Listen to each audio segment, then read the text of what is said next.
I'm Anil Kumar, sharing with you two test questions on polynomial functions. The first one is to write a cubic inequality in factored form with the solution x belongs to -3 to 1, both included, union 3 to infinity, 3 included. The second one is solve the inequality by using interval table. Minus x plus 1 times 2x minus 3 times 2x minus 1 greater than or equal to 0. You can always pause the video, answer the question, and then look into my suggestions. So the first one, let us graph the function, and then it'll be easier for us to write down the inequality. Okay, so we are given roots at -3 and +3. So let's say it's kind of because it's a cubic function. Let's just draw a standard cubic function like this.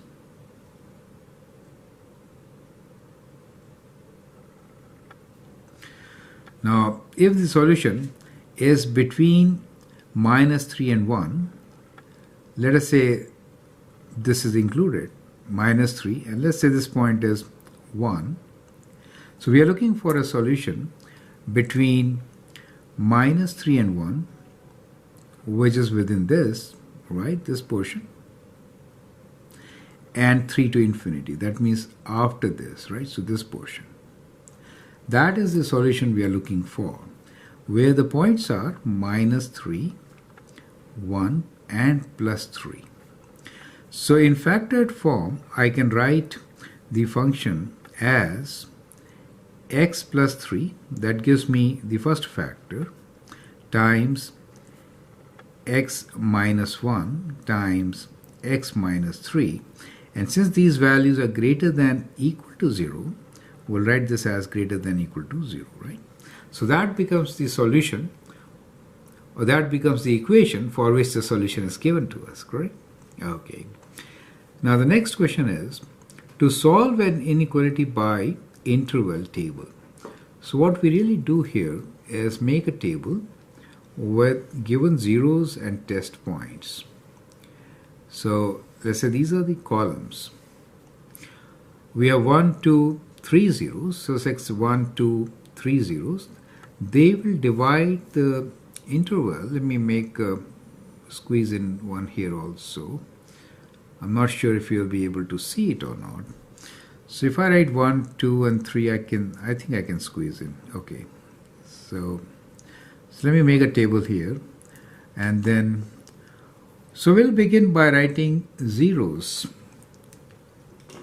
for the given function. Zeros are at x equals to -5. Let's write here.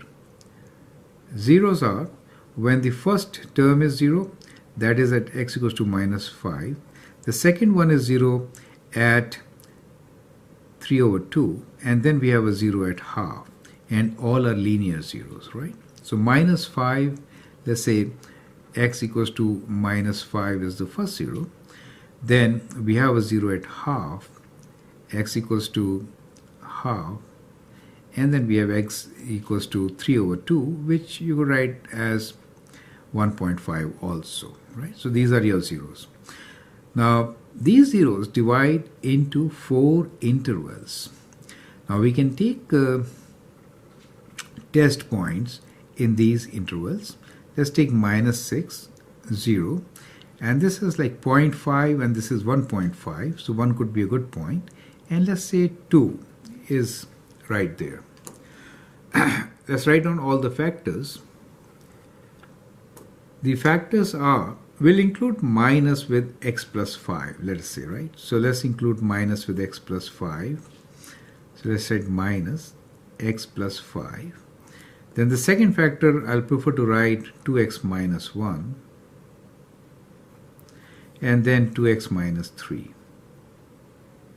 So we have considered each and every factor. We are looking for positive when we multiply them all, right? So once we check their sign, we can see which ones are positive. If I substitute -6 here, Then minus 6 makes it minus, and then again minus makes it plus, right? 0 will make it negative. 1 will make it negative. 2 will also make it negative, right? So for all these points, we get plus, minus, minus, minus. For the second factor, if I substitute minus 6, we get negative. 0 will give us negative. However, 1 and 2 will give us positive. For the third factor, we get these zeros. If I substitute 2, then I get 6 minus 3, which is positive. And as far as the function goes, when we multiply 2 minuses, we get a plus. For 3 negatives, negative, positive, and negative. Since we are looking for greater than equal to 0, the solution will be in these intervals. Now these intervals are from minus infinity to minus 5. Since it is greater than equal to, we'll include this point, right? And the other one is including half to 3 over 2, correct? So that becomes the solution for the given question, and we can write down our answer in the form given. X belongs to from minus infinity to minus 5 union half to 3/2, right? Both included.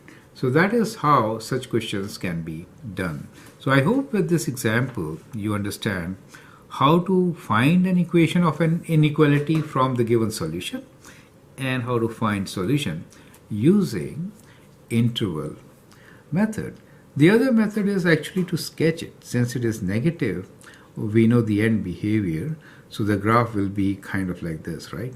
And these are the zeros, so there it goes, correct? So clearly you can see that the solution is in the given part which we found. So you don't even have to do calculations if you sketch the curve. So sketching is a very fast way of finding or even checking the solution for any inequality, especially for polynomials. Thanks for watching. Feel free to post questions and your suggestions. Thank you and all the best.